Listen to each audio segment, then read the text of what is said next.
Hi, I'm Abby, I have a lot of records, and welcome to the second annual Mod Month May!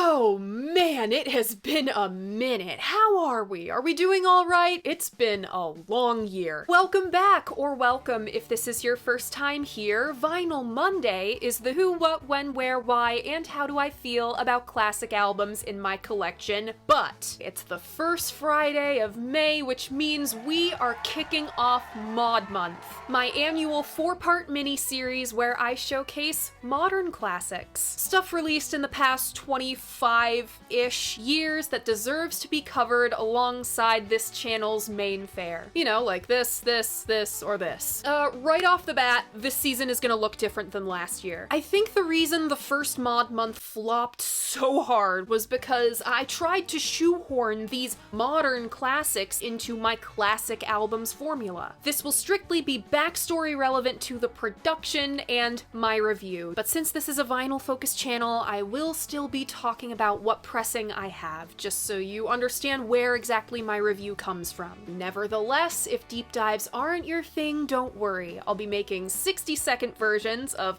all 4 parts of Mod Month here on my channel, over on my Instagram, as well as TikTok. To kick off the second annual Mod Month, I wanted to showcase an album that arguably dictated how the next decade in rock and roll would go. This thing can be linked to garage rock, the Ivy League wave, hell, the 2000s indie pop boom as we know it is thanks to this album. Ladies and gentlemen, Mod Month Part 1 is...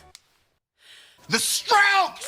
Is This It? Congrats if you guessed this one. Remember, if you want to play along, all you gotta do is check out my community tab. That's where I post my hints to what next week's album is gonna be. I host polls where sometimes you get to pick what's on the show. You can find all of that on my channel. Alright, let's take the plastic off. So my copy is a repress from this year, and as B-roll Abby will be showing you right now, this is on transparent red vinyl. This is an import from Europe. I bought my copy off Discogs, and right off the bat, this thing has 2 major differences to copies of Is This It you'll find on shelves here in the States. For one, obviously, the cover art. The original Is This It cover was photographed by Gordon Lane. The model was his girlfriend at the time. The shoot was totally spontaneous. Though there was some pushback from the UK market, they stocked this cover anyway, but the Strokes and their management knew it wouldn't be as easy in the States. So in a rare move, they made the decision on their own accord to have alternate album art. Ryan Gentles, the Strokes manager at the time, remembers Julian finding this photo. The blue tracks are the movements of subatomic particles. The yellow background is the interior of a bubble chamber. When Julian saw this, he called up Ryan saying, and I quote, "I found something even cooler than the ass picture." I don't know about that, Julian. These 2 covers are so different, it's like comparing apples to oranges. The other big difference, as you'll see on the back cover, is the track listing. I bought this edition specifically for New York City Cops. The reason this album's release was delayed in the States was because the Strokes' US label, RCA, decided to replace New York City Cops with When It Started. The reason When It Started replaced New York City Cops is because of a big thing that happened in New York City in the fall of 2001. Wilco's Yankee Hotel Foxtrot was affected by this too. They had it way worse. On Is This It, we have the lineup of the Strokes that has stayed consistent throughout their entire career thus far. There's Fab, there's Albert, and there's Nikolai. But the full names, please, Julian. The full names. I love your full names. Julian Casablancas. On vocals. Albert Hammond Jr. Nick Valenci.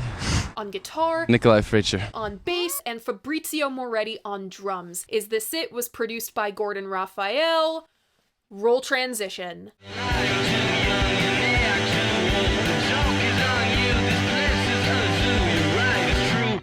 So with the first half of this video, I want to answer the question of why does Is This It sound the way it does? Gordon's interview with Sound on Sound was a crucial resource for this chapter of the video. It's from April 2002, so all the details were still pretty fresh in his mind, and it gave a lot of insight to both how Gordon thinks as a producer and how he adapted to the Strokes' vision. In the year 2000, a promoter tipped Gordon off to 2 bands playing at the Luna Lounge. He really wanted to work with the first group, Come On, but they didn't call him back. As for the other band on the bill, they'd been grinding the New York club scene relentlessly for 2 years with very little to show for it. A few nights later, Al Hammond Jr. calls Gordon up. The Strokes need a demo, and fast. This is how Gordon remembers it. Quote, 4 days after I met the Strokes, I was due to go to a party in Seattle, and I needed some quick cash, so I made him a deal. I said, listen, I don't have a lot of time. I don't even want to spend a lot of time. But let's make a real down and dirty demo. We'll do 3 songs in 3 days, and it'll be so cheap that you'll love it. As you could probably gather, Gordon thought nothing of these demos. But they became a little EP called The Modern Age. Note the cover's resemblance to the old school Capitol Swirl label. NME named it Single of the Week because, I shit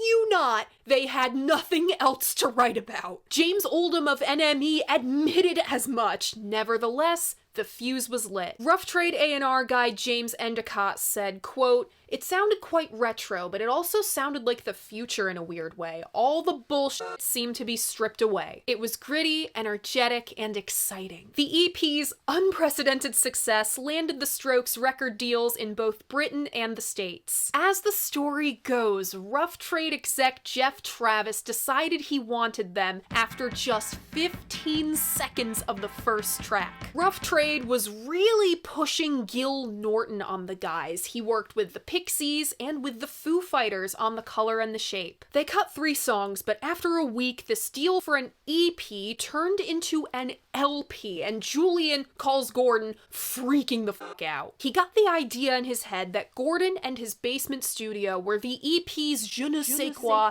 and they had to get back there now. So back to the Transporterarium they went. In this basement studio on the verge of eviction, the Strokes recorded what would become Is This It through March and April of 2001. And things were getting pretty out of hand pretty early on. This was fast becoming the most hyped album release of 2001, and the pressure was on. As so eloquently put by Ryan Schreiber for Pitchfork, these guys, quote, saw enough publicity in 2001 to make Bin Laden jealous. That increased tenfold when the guys signed to RCA during production. All of a sudden, they had a major label magnifying glass on them. That pressure no doubt lit a fire under the guys' asses to deliver a mean debut album. As far as influences go, the guys brought in records by Television, the Ramones, and the Velvet Underground. American rock music in the mainstream post-1994 was in kind of a no man's land. Aside from the occasional blip in the radar like Weezer, post-punk didn't have a very clear identity. And yeah, I really do think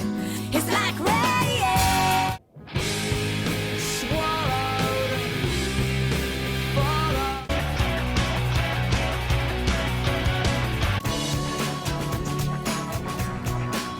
The Strokes had a defined identity and a very specific sound thanks to the modern age. They wanted to capture the feel of New York's past without directly replicating it. This is where Gordon's background in industrial music came in handy. He was willing to try out some unorthodox shit to figure out what the guys wanted. And he did have to figure it out. Is This It was the Strokes' first time in a real studio with a real producer, and they didn't really have the vocabulary to communicate what they wanted. In order to play translator, Alone Together was produced 3 different ways. One take all live, one with a drum machine, machine and one in the middle, with drums recorded on their own. From this experiment and others, Gordon worked out that the guys liked a little bit of mic bleed, when you can pick up traces of other instruments in another instrument's mic. Thus, all the songs were live takes cut in grueling all-night sessions. That's how you get the intensity of songs like New York City Cops and Take It or Leave It. Everyone is exhausted, but they're going full tilt anyway. The three most recognizable elements of the Strokes sound on Is This It are the guitar tone, treatment of Julian's vocals, and the drums. Guitars, super easy. Nick and Al played the same instruments through the same amps the whole way through. The drums were another story entirely. Every song has a slightly different sound. This came from putting mics in crazy places. I'm not sure which song it is, but at one point a mic wound up 12 feet away from the kit on the ceiling. And then there's Hard to Explain. Julian really wanted a drum machine, but he didn't want Fabrizio sitting out a song on his first record,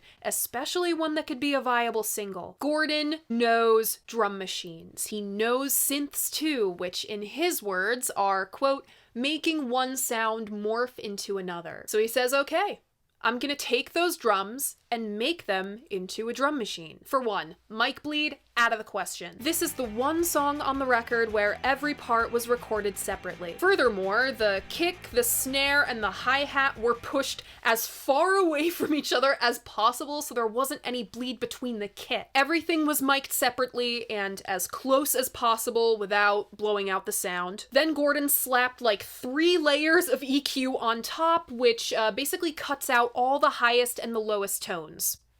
Highest and lowest tones. Took the best sounding takes, spliced them together, and there it was.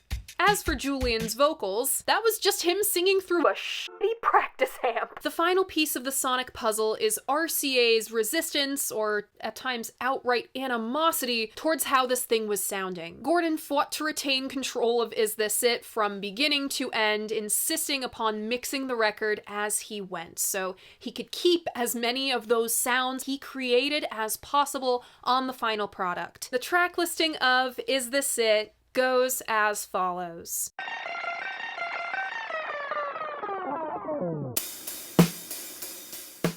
Once again, the Strokes! Opening up side 1, we have the title track Is This It, followed by The Modern Age, then Soma, next Barely Legal, and side 1 closes out with Someday. Opening up side 2, we have Alone Together, followed by Last Night, then Hard to Explain, next New York City Cops, then Trying Your Luck, and the album closes with Take It or Leave It. Going in, I feel like I missed the boat for Is This It to make the maximum impact on my life. In my teens, I listened to a lot of groups influenced by The Strokes, Arctic Monkeys, Two Door Cinema Club, and Vampire Weekend, the British Strokes, the other British Strokes, and the Ivy League Strokes, respectively. I knew and liked Someday, really liked Julian's feature on Random Access Memories, but I wasn't an album listener back then. So I liked Someday and moved on. Then I went to art school, but with ties to a really active folk punk and hardcore scene. So it's safe to say I wasn't missing the last bus and taking the next train. I was cramming like 6 or 7 people into my buddy's red PT Cruiser that reeked of menthols to make it to a house show a half hour away. Then my early 20s were cleaved in half by the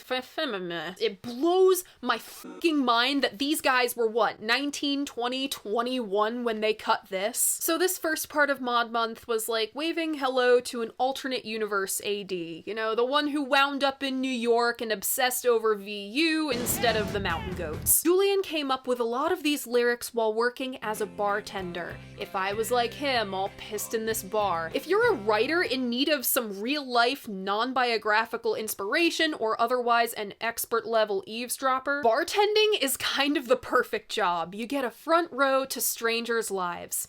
That's Is This It?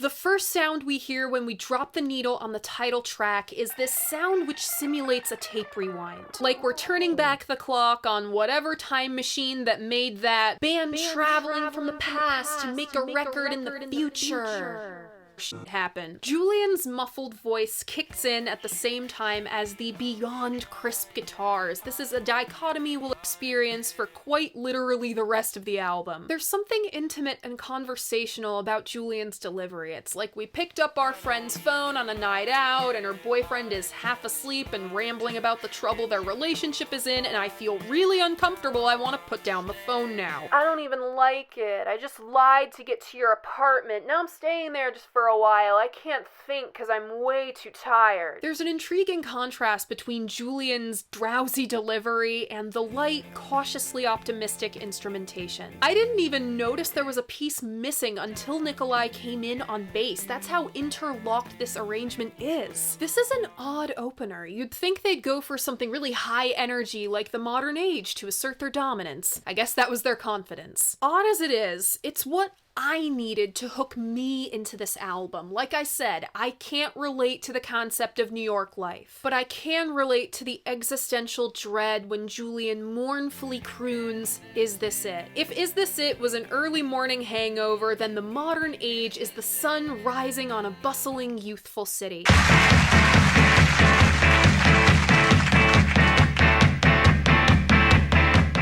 My guess is this is where the drum mic ended up on the ceiling, because we have a kick that sounds really far away and the snare that feels much closer. Fab is the bones of this song. That big snare really propels the song forward, especially in the last chorus. Dazzling interplay between Nick and Al. They're the much needed clarity amongst the muddier drum, bass, and vocal treatments. As much a mystery as the AVA or 88 line is, I don't even think Julian knows what he's singing. He really believes it. Yeah, have to giggle at his Lou Reed impression. Right down to the growl that sounds more Paul McCartney on Ooh You. He like a hunger.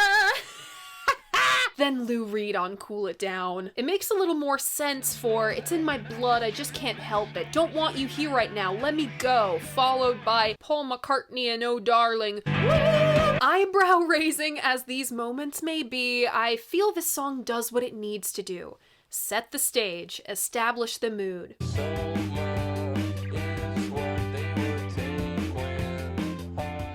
Soma was the first stab at the ultra-memorable Strokes guitar-driven melody, but I don't think this is quite memorable enough in composition or lyricism to stick the landing. I do appreciate the way the bass and the guitars layer over each other like falling dominoes through the refrain. On to Barely Legal.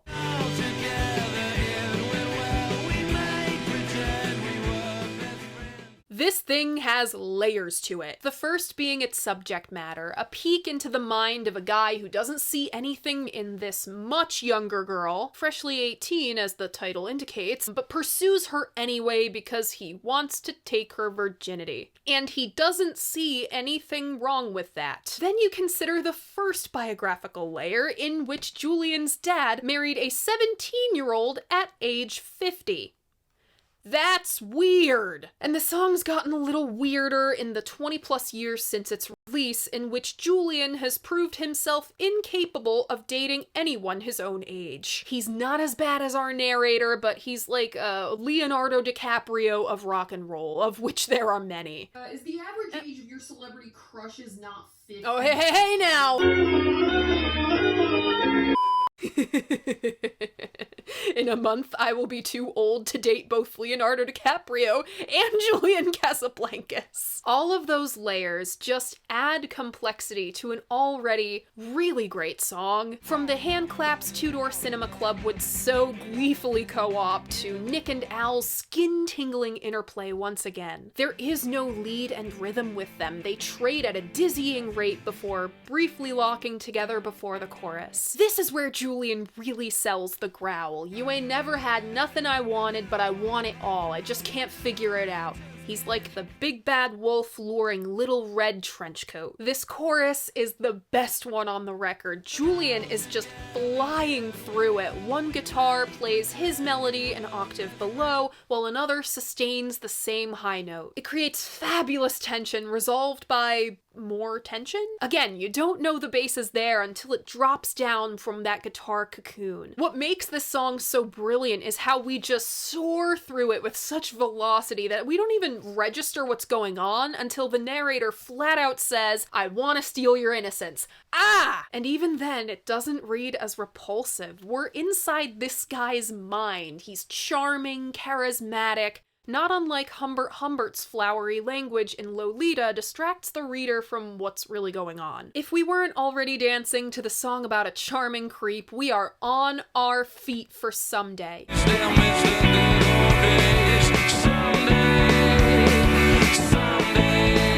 It's a toe tapper. It's a finger snapper. It's a bop, if you will. My memories, like thousands of others who happened upon this song in their teens, are colored by dancing around my childhood bedroom getting ready for school. I can feel it now, the smell of the Bath & Body Works body spray, my curling iron burning streaks into the top of my dresser, my sister yelling up the stairs because I'm making a slate. This song is just so teenager, which is funny considering it's a song about reminiscing on the good old days of a relationship, or even a situationship considering it's fickle and flighty. I want you to stay sometimes, or even a breakup. Alone we stand, together we fall apart. He's 1 foot in and 1 foot out. Fitting considering there's a city full of singles to explore. Whatever it may be, and whatever the My Ex Maya lyric is, Julian isn't exactly known for his diction. He is so charismatic, I just might accept him breaking up with me in a 3-minute phone call. This is where the capital ST Strokes thing lands. The intricate counter melodies in the guitars, syncopated drum beat, bass alternating between staccato notes, and a walk up and down the fretboard. The other ST Strokes thing, the refrain for the rhythm section. Fab holds the syncopated beat, while Nikolai plays the skeleton of the melody. That's how you do an indie pop song. All other bands of the next 10 years take note. Even the Strokes themselves used this exact formula with Undercover of Darkness a few years later. If our side one closer was smooth, shiny Strokes, then Alone Together is their more jagged side.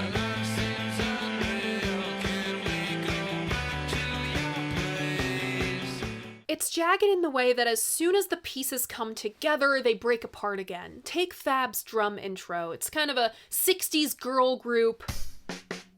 As soon as he establishes that, he takes the emphasis off the top of the pattern, evening the footing. These are the clearest vocals we've had thus far, and yet Julian is still popping the mic all over the place. This is also where I noticed we don't have a single backing vocal throughout the entire record. It is just Julian and Julian alone. I love the way the guitars and bass fill in each other's gaps, paired with that super hi-hat focused drum. It's the persistence that backdrops Julian's typically lazy delivery. It crests with an "oh hi" guitar solo. I don't think we've had one of those yet. It's hot to the touch, especially with that delicious spin out of control. We're right back to the quintessential Strokes formula with their greatest hit, Last Night.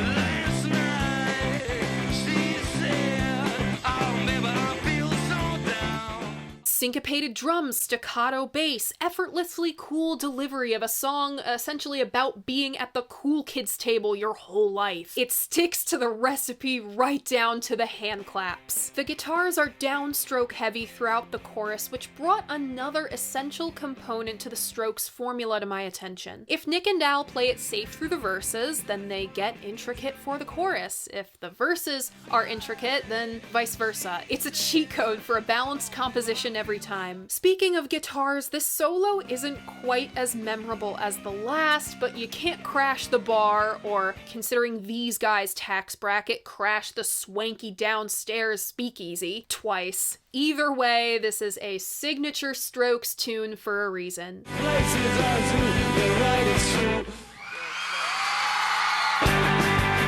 Top to bottom, hard to explain is a perfect song. In fact, the story of its production inspired this whole episode. If there's any testament to the powers of electronic production, no pun intended, this is it. Essentially, reverse engineering a Fabrizio drum machine for this song was, again, no pun intended, a stroke of genius by Gordon. It gives this song a spectacular sense of urgency, the only element of Is This It I can really relate to. Every instrument clamors for the top, especially Nikolai's frenetic go at the bass. Something about the lead guitar feels dire. The perfect pair for Julian's wails of desperation. This is his best performance on the album. He crosses from guy who sings to singer. Hard to Explain is structured impeccably. It pulls back when it needs to pull back, slings forward when it needs to sling forward. Each instrument taps out and in exactly when it needs to, bursting into free fall for perhaps the greatest snapshot of the apathy, excitement, and uncertainty of your early 20s put into song. I missed the last bus, I'll take the next train. I'll try, but you see, it's hard to explain. I say the right thing, but act the wrong way. I like it right here, but I cannot stay. I'm watching TV, forget what I'm told. Well, I am too young, and they are too old. The narrator is apathetic when he should be energetic, and restless when he should be at rest. It's incredible. Not too long ago, Nancy of Vinyl Friday asked me how silence within a piece of music can be as powerful as sound. Hard to Explain is how. I will never forget how I felt after that break because I feel that jolt of adrenaline every time. Quite literally, the only thing wrong with Hard to Explain is that it ends. Cutting New York City Cops from the track listing was a mistake, and no, not just because we were cowards in 2001. It's a much better fit in the sequencing than when it started. And it's the perfect counterpart to the anxiety of Hard to Explain. There, we were biting our nails down over what to watch on TV. Here, we don't give a flying f*** about running from the cops. They act like Romans, but dress like Turks. Considering how sharp and clean this album has been, New York City Cops is the garage rock sloppiness I've been wanting and needing. The television/Ramones influence really doesn't come in until now and doesn't really show itself after this. Props to Gordon for leaving in Julian redoing his because he didn't like the first one. Everything is louder, everything is looser, it takes latent crunchiness and cranks it all the way up. It's boisterous like these guys were in their prime, terrorizing the New York club scene with their little leather jackets and Converse sneakers. We go from running hot to searing hot with the drum break and ferocious growl. Considering my fierce loyalty to Boston teams, I have personal beef with New York, but even I can't help but join in on New York City Cops ain't too smart.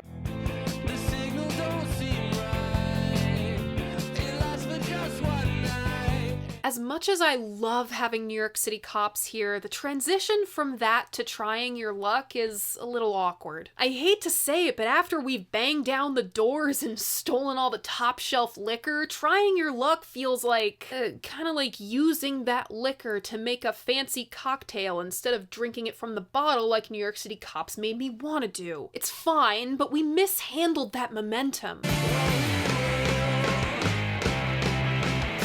We close things out with Take It or Leave It, or as I like to call it, oh, yeah, this is where the Arctic Monkeys came from. Man, it's weird to think that if I had been born 10 years earlier, my Alex Turner would have been Julian Casablancas. That opening chord sequence was literally the blueprint for all of whatever people say I am, as was that wily descending melody through the chorus. Like, everything is gonna be a little bit of a letdown after the god run of Last Night, Hard to Explain, and New York City Cops, but the guys make a valiant effort to close this thing out. Julian's just about blowing his voice out, and Fab's throwing in sneaky little rolls before bashing away at the end. And that's how Is This It ends. Just as abruptly as it started. So what makes this album work? Why did it work in 2001 and what makes it work today? When The Clash made London Calling, they went about it with the angle of if we were all blown to smithereens and this was the last rock record ever made,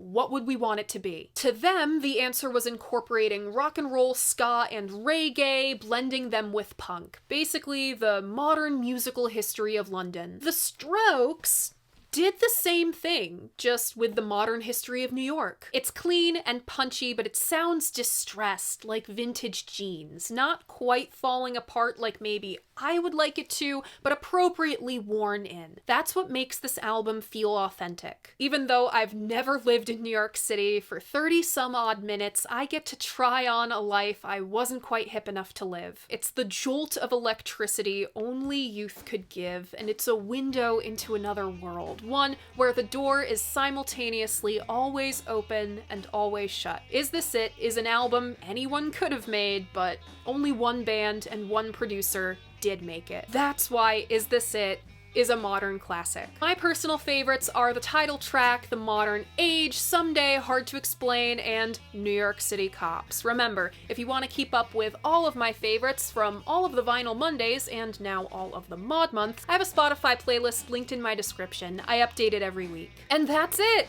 That is Mod Month Year 2, Episode 1, Is This It by The Strokes. What do you think of The Strokes? What do you think of this album? Leave a comment letting me know. I love hearing what you guys have to say about albums that I love. And remember, despite what some guy on the internet has to say, your opinion matters. If you like what I do here, you should like this video and subscribe to my channel. The next installment of Mod Month will go up next Friday at noon. In the meantime, I post new episodes of my flagship series, Vinyl Monday, every Monday morning at 11. Thank you guys so much for watching, and I'll see you on Monday for... You've gotta be fucking kidding. Surely, we're not going from the Stooges to the Strokes to...